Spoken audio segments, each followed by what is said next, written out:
oui nga wax waa ONAS waa effectivement si voilà si loolu sax laa doon ñëw ONAS ñu ngi leen di interpeller ici à Grand Yoff parce que ndoxu foos yi nawet bi rek comme ni ñu koy tàmm di gisee au-delà de Grand Yoff sax bëri na tey jii oui ay quartiers yoo xamante ni fii ci Ndakaaru bu nawet bi commencé rek foos yi commencé ti ball Awa Diop. loolu moom Pape rawatina ñii di yuuxu wàllu Grand Yoff dafa mel ni muy noor muy nawet. wàllu foos moom daf leen sonal. effectivement xam nga am na yoo xamante ne dans Dakar wala proche banlieue bi dafa am yoo xamante ne seen canalisation Pape dafa vétuste. oui oui. par exemple canalisation bu waroon jël 400 000 habitants par exemple. tey jii mu jël 1200 wala 1500 habitants canal boobu mënatul contenir quartier googu yëpp kon day am li nga xamante ne moom moo di défaillance.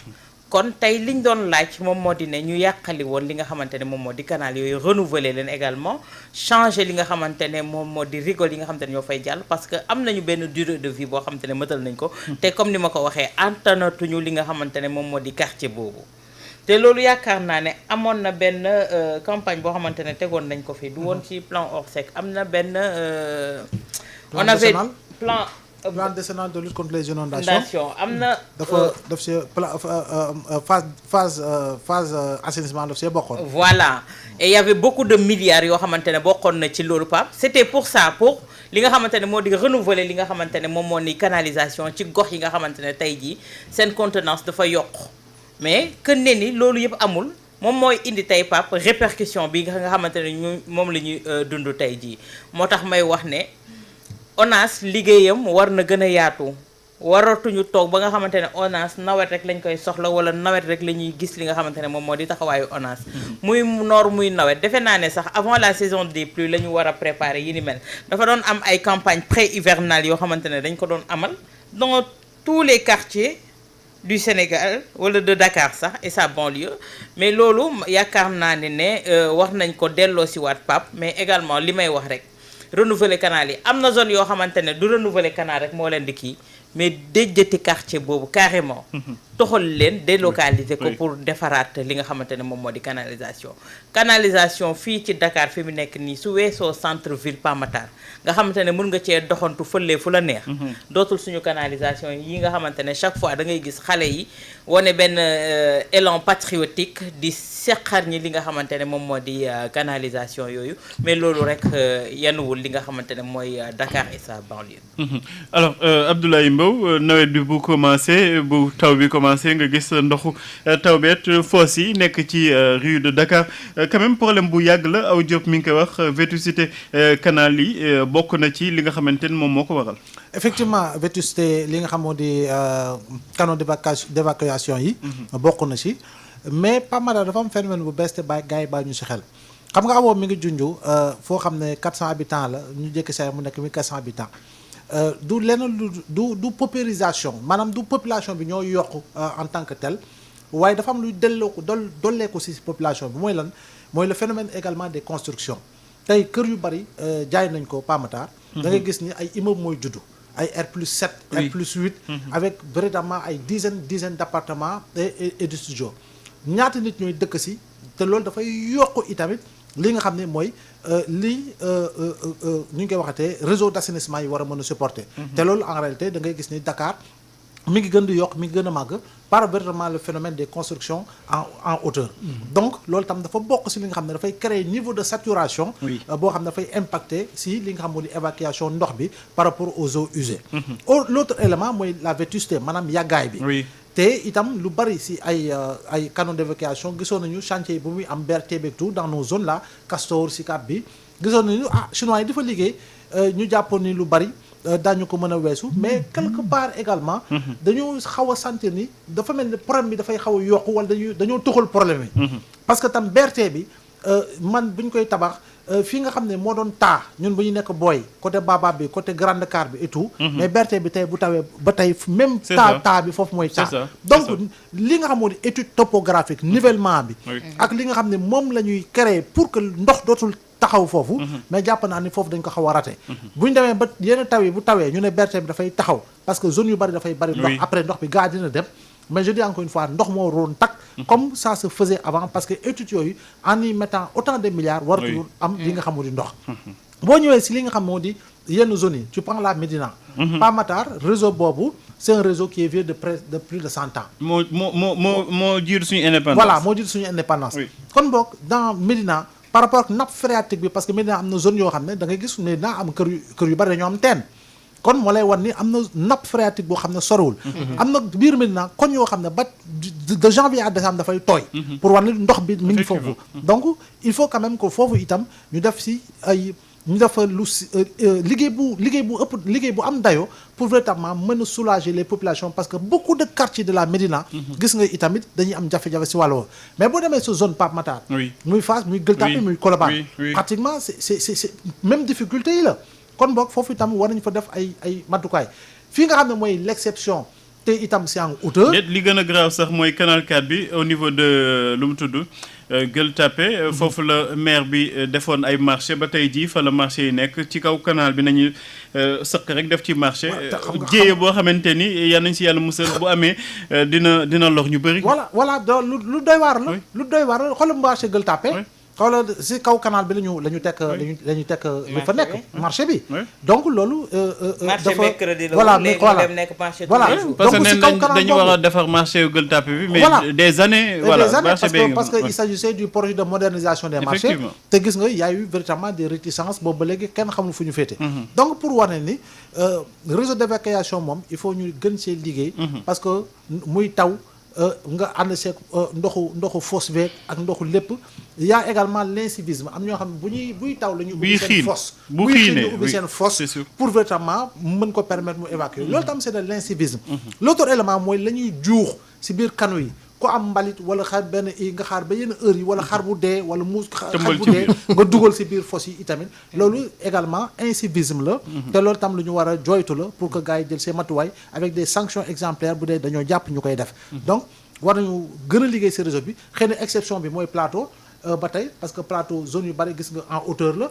ba pare tubaab bi la ñu defar gis nga ko même Sicap te plateau la sax plateau mooy lu kawe voilà Sicap c'est dans les années 60 70 li gën a mujj si Sicap c'est dans les années 80 mooy Sacré-Cœur 1 2 3 donc di gis nga ba tey ñun sax xaw nañu ba tey tànn mais liggéey boobu tam Pape Matar ñu ko liggéeyoon la aujourd'hui mënoo comprendre tey nga dugg si ay koñ yoo xam ne c'est des quartiers qui ont 15 ans ou 20 ans ba pare ñooñu ñu ëpp problème en termes de réseau d'assainissement xam nga kon boog mooy liggéey bi ñu waroon def si lu sérieux moom lañu deful moo tax jafe-jafe yi di fa bari. alors Ibrahima Anne ay canaux à ciel ouvert dañ ko fiy gis ba tey ñëpp xam ni danger la mais aussi voilà ci wàllum environnement du lu gën mais aussi bu dul loolu sax dafa mel ni état du Sénégal moom depuis ñu jël indépendance suñu priorité que suñu liggéey dañ si dugal lépp ba mu des li nga xamante ne mooy wàllum assainissement. bon effectivement alors que quand même assainissement je crois que dafa bokk ci li ñu naan OMD. les objectifs du millénaire pour le développement. Donc outre li nga xam ne causes yi nga xam ne ñoom évoqué nañ ko mooy la pression démographique. bi nga xam ne loolu moom ala kulli haalin loolu c'est la loi de la nature. Sénégal li mu amoon en 1960 en termes de population loolu la am en 2025 donc quartier yi aussi c'est la même chose. Donc beneen bi mooy aspect bi Ablaye évoqué na ko mooy effectivement mooy l'incivisme des populations. nit ñi jàpp nañ ne bon lu ñëpp bokk daal mooy assainissement ci la les canaux d'évacuation ci la bokk donc loo for rek mbalit sànni fa pono lépp loo xam ne daal soxloo ko sa biir kër da foofu nga ko war a sànni. Donc loolu beneen mbir la mais beneen mbir bi gën a garaaw bi nga xam ne man ci moom lay insister mooy l'absence de planification. Parce que quand même l'État a des outils qui lui permettent de savoir que par exemple à l'année N plus X que ne population bi ni ra wala toll donc population bi bu yokkee donc à la kulli infrastructure dañoo war a yokk mais dafa mel ni ñun nos États li leen gën a soxal mooy les investissements visibles maanaam c'est les investissements qui communiquent ay ngandam pont kii yooyu ay pont ay autopont ay BRT ay TER ay aéroport ay yooyu ay autoroute ay route donc yooyu c'est des investissements qui communiquent mais tout ce qui est en souterrain nga xam ne assainissement ci la bokk dafa mel ne loolu yittelu leen parce que loolu bu leen yitteloon je pense que li fi tubaab bi liggéey te mu nekk par exemple au niveau du plateau boo demee Saint-Louis aussi mu nekk ci yenn quartiers yi en tout cas les anciens quartiers les quartiers traditionnels. Donc le fait que ñu gisuñu ko ci wala mënuñ ko fekk ci les nouveaux quartiers te quartiers yooyu nga xam ne mooy quartiers yi maase ak suñu indépendance wala après qui sont nés après les indépendances donc cela veut dire qu'il y a problème. Et il y a beaucoup d'argent qui est injecté dans ça. Oui. Dans l'assainissement. Oui. Plus de 700 milliards. 797 milliards, Oui. je crois, somme juumule. Oui. 797 milliards, mais loolu je crois que c'était plus par rapport aux eaux de ruissellement. waaw Ndoxu boobu taw. noonu mooy le plan décennal bi Ablaye doon wax. Je crois que c'est plus les eaux de ruissellement, les eaux de pluie, que plutôt que les que comment dirais-je les Réseau kii bi. voilà que les eaux mais usées. am na programme bu ñu tegoon pour renouveler les réseaux d'assainissement. waaw y a un programme effectivement y a même le collecteur le fameux collecteur Hann Bel-Air. Est-ce que du moom nañ dolli woon 300 et quelques milliards mu def le tout 1000 et quelques milliards. mën na am En tout mais cas, je mais je sais que un programme. plan boobu nga xam ne je crois même c'est Abdoul Mbaye qui était premier ministre moom moo ko lancé woon. 2013. waaw en 2013 je crois que plan boobu il avait beaucoup plus fait focus sur li nga xam ne moom mooy inondation ba nga xam ne aujourd'hui il y a beaucoup de quartiers quand même qui sont sortis de l'eau lu mel ne par exemple ay Ouest Foire par exemple dëggatuma fa en tout cas ay inondation waaw bëreetul. waaw en tout cas wàññeeku na Guédiawaye amatul inondation fële nga xam ne moom mooy comment ça s'appelle encore Ñetti Mbaar non pas Ñetti Mbaar ay Médina Gounass amoon na ay temps c'était vraiment l'épicentre des inondations mais te dafa mel ni foofu yëpp léegi amatul kii parce que quand même li ñu defoon commencé na am ay effets mais yooyu yëpp dafa mel ni en hauteur la mais lii nekk ci souterrain daa mel ne ça n'intéresse pas beaucoup le grand public beneen bi mooy les réticences je crois que am na quelqu'un ñoom ñaar am na ku ci tudd les réticences des populations parce que à chaque fois même le collecteur yu ñuy wax noonu dafay laaj ñu yëkkati ay population Oui. mais chaque fois benn quartier wala benn kii bu ñu déggee ne am na benn collecteur bu ñu fi war a jaarale rek da ngay gis ñu commencé di organiser wu di manifester di takk ay brassards ici à Bopp boo fa demee di nga gis ay salon yoo xamante ni ci digg bi la seen lu mu tudd tiwo yi Canal yi jaar nekk. oui tiwo yi Voilà. fa la jaar. donc lu bopp kese. il faut aussi ñu Oui, interroger effectivement. waaw bopp aussi je crois que bokk na ci quartier yi nga xam ne ndox mi day ball foofu diggante douze rue waaw. 5 rue 6 rue 7. voilà awa yu toi tu connais là-bas man bopp fa laa màggee. voilà côté mosquée la notre mosquée là mosquée bi fa nekk noonu mosquée Médina Gounass bi côté non mosquée zone boobu boobu sax amatul problème mais. non gis côté nga boobu centre am ba bopp ci digg bi. Oui. waaw. moo dox diggante commencé ko rue 4 jardin bi ba jëm ci terrain foot bi. foofu moom. Te du fa jaar de janvier à décembre. foofu da ngay ragal sax dox fa ndax da ngay ragal soo doxee yow si biir est-ce que yow doo pëtë. doo dugg ci biir. xam nga am na mairie Dakar lu mu fa. jardin mus ngeen fa ko mu wow. non musul non am te li ci métti moo di xam nga dafa am lu fa amoon temps yële. oui. mooy bu mairie Dakar ñëwee Barthélémy Diaz la woon ñëw ne dañuy rénover terrain bi defaraat ko. terrain boobu ñu ngi ko tuddee woon defe naa Pape Diouf. gis nga ñu ne dañuy renouveler jardin bi autant pour moi.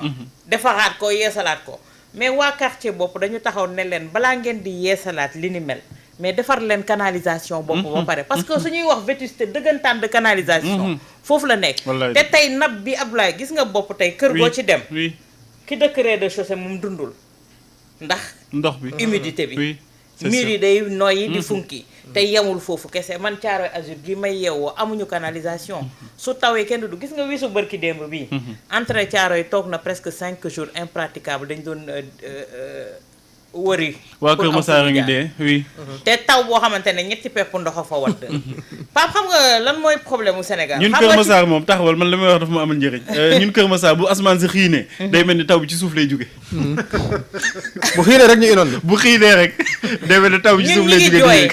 ñun suñu mur yëpp yàqu na Wallaay dëgg la. xoolal façon bu nekk di nga woo ku nekk xool lan mooy retenir mur bi defal la étanchéité Effectivement. fibre de maillet jënd nga Lu ne di nga defaraat ko sa def. peinture lu nekk mais du tere ndox mi day ball nawet nag su jotee moom ñun dundatuñu soo moytuwul duñu uti ay bot sax di ko traversé wax oto dootul nangootu dugg foofu C'est ça. mais Pape xam nga lan moo indi problème assainissement Sénégal ba du dox oui. parce que politicien buy liggéey day bëgg voyez-moi moo di ne def loo xamante ne day taxaw. li Ibrahima doon wax li Ibrahima doon wax. mais par exemple tey jii dañ la naan ay milliards yu ñu gas dugal ko ci suuf ñoom duñ ko gis duñu am loo xamante ne dañ naan lii bilan la. loolu rek moom moo ñu tardeel fi mu nekk nii ñoom. voyez-moi bi moo di ne. tabaxal ay édifices yu fës yu taxaw mais xamuñu ne édifices yooyu tamit li koy téye. moom moo di canalisation bu baax. on peut mettre des milliards pour dimbali nit ñi tey problème mu Touba on est en train de renouveler. li nga xamante ne moom moo di canalisation yi pap mais loo xamante ne bu fekkoon ne nguur yi fi succédé yëpp c'est ça xaalis bi ñuy génnee di ko nattal assainissement suñ ko ci doon def pap tey jii dañ naan ñi ngi def si beneen jalon la ñuy tegaat mais dootul nekkaat fii naan ñi ngi gasaat mbeddu Ndakaaru yi pour defaat ay canalisation xam nga amoon na ay temps Abdoulaye Wade dañ doon wax naan si nguur gi dara comme nguuru kaña dañuy gas rek mais gas boobu bu fekkoon ne Pape ñi ko entamé woon ñiy topp continuer ne li ñu mel tey duñ fi toogaat di waxtaanee lii c'est sûr et puis oui Abdoulaye gis nga il faut parer à toute éventualité c'est-à-dire que le malheur des autres ne nous concerne pas loolu moom ndax sa bopp la nous sommes à l'ère des changements climatiques effectivement waaw li taw Tamba 100 millimètres daana mun nga yeew ñu la 300 moo fa daan wala 500 wallaay mun na tuxu ñëw Ndakaaru gii gis nga daaw Mali na mu fa demee tu vois actuellement New York même les canaux d'évacuation canaux d'assainissement yi dañoo ful ñoom kay ci métro yi fees dell ak ndox oui ndax xam dëkk yooyu ñoo dund Texas gis nga li fa xew plus de 100 morts France aussi plus de 100 morts par Matar plus de 100 morts ce sont les États-Unis d'Amérique Chine récemment gis nga li fa am kon li ma doon wax la dernière fois mooy le monde vit un stress hydrique permanent nous vivons un stress hydrique permanent ba tax na ñun war nañoo jël matukaay parce que ñu yow Pa Matar yow Dakar laa wax de man Dakar bu tawee ay 25 millimètres 30 millimètres rek kenn du xëy. man bu xiinee ma tëddaat sama kër. voilà kenn du xëy parce que doo am oto xamoo fooy jaar parce que xam nga loo tàmmul tàmmoo ko. te aussi Ablaye oto du gaal. maa la ko wax. yaa ngi fàttaliku ñu nekkoon ci corniche bi doon jéem a jaay dëgër fit. voilà ci kii bi nu oto bi mujjee. nu seen oto yi mujjee oto du gaal. non am na sax ku la. oui am na suñu ko si ñàkk ba kanam effectivement yan suñu borom yoroon. mooy genre tunnel bi. oui tunnel waaw au niveau de Atepa bu ko fàttee. oto du gaal xam ne mës na fa lap. si biir otoom. parce que tamit gis nga xoolal foofu nu mu xóotee. ba pare bu tawee il faut. day fees dell ko ndox bi dem. fii Soumbédioune bii. bu mu fay jaar dinaa tere ay juróom-ñaari saar. wallaay parce que chaque jour yaa ngi gis. ndox bi humide te da ngay effectivement gis ndox bi nu muy sennee tuuti. donc je pense que il faut quand même que ñu jël à bras le corps ces questions là. et pour véritablement ne nañu waajal rek parce que suba changement climatique mën na dal suñu kaw. wallaay dëgg Dakar taw fi 100 millimètres. 150 millimètres te su boobaa dafay nekk problème. parce que bu rëy région yi nu ñu mënee am difficulté dina tar si ñoom. mais ñooñu gën a yombale. c'est ça seen ko ñu yaatu nañu. yaa ngi dégg mën nañu évacuer fu sori. tool yeeg fa. voilà boo demee Tamba même boo fekkee yaayu Kuru bi ak Mamakunda. ak le fleuve Mamakunda au moins am na loo xam ne yaatu na dañu defar. alors que ñun nous vivons dans la promiscuité. nous sommes une capitale totalement bétonisée. amul fenn foo xam ne suuf am na fa boo xam ne fay ŋàcc ndox.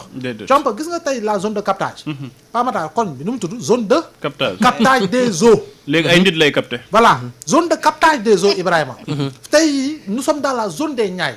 te zone des Niayes bi Pa Matar gis nga dafa amoon un tracé naturel des eaux.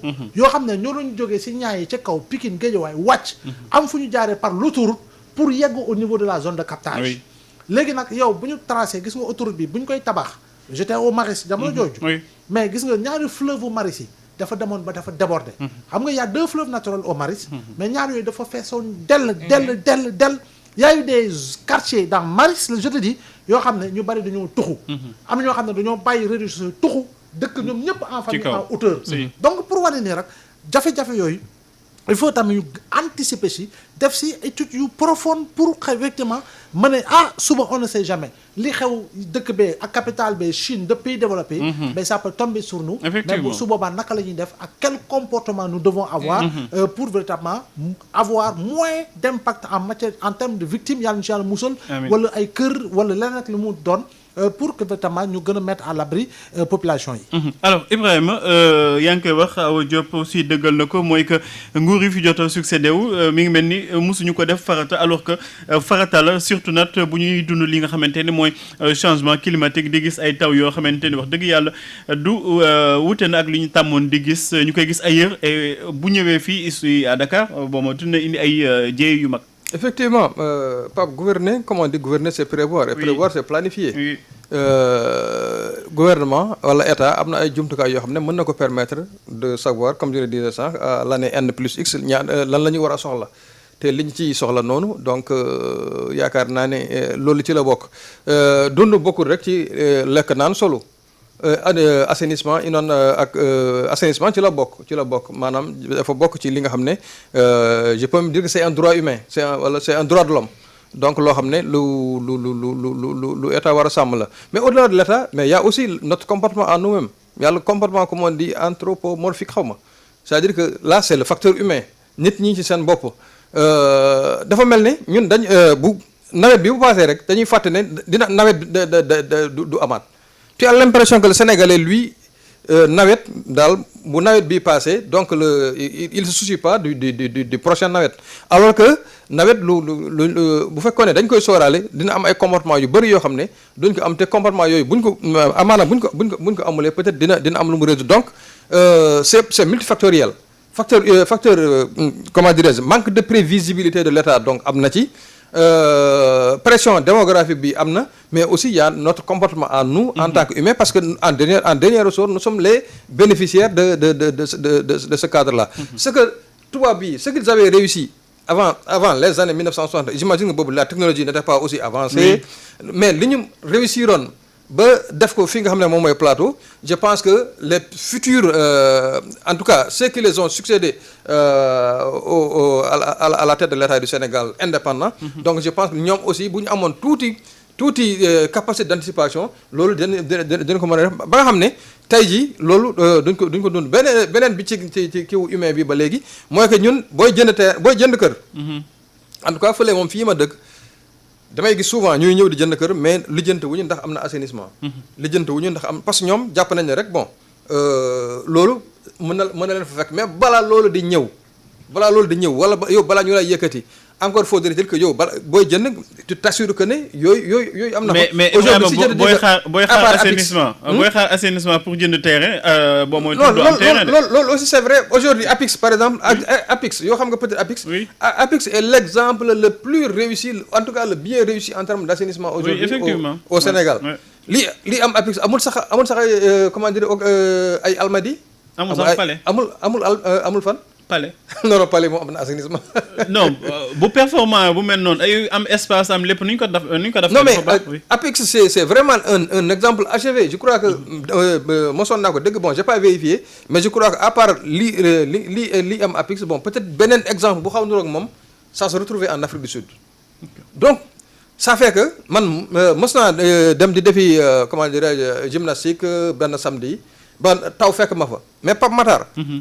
mais je me suis abrité quelque part taw bi dafa jeex mais mu mel ne comme si tawul te alors que c'est ça qui est la nga dugg Tivaouane Peulh di xuus waaw Tivaouane Peulh di xuus voilà ma dugg Tivaouane Peulh di xuus alors que au niveau de APIX par exemple au niveau de APIX mais c'était asséché ndox mi dem na yoonam et c'est ça le modèle bi nga xam ne moom la ñu war a dupliquer dans tous les quartiers dans toutes les régions malheureusement nag comme tu as dit bon bu fekkee ne quelqu'un koo xam ne moom fi li muy ut mooy fu muy dëkk ak fu muy dugal njabootam donc amaana kooku mënoo ko tu peux lui exiger d'être lui-même exigeant sur li nga xam ne moom mooy assainissement bon il va dire de toutes les façons loolu ça va loolu c'est secondaire par rapport à li nga xam ne moom mooy impératif de se loger am na solo bu baax a baax di interpeller waat les autorités pour ñu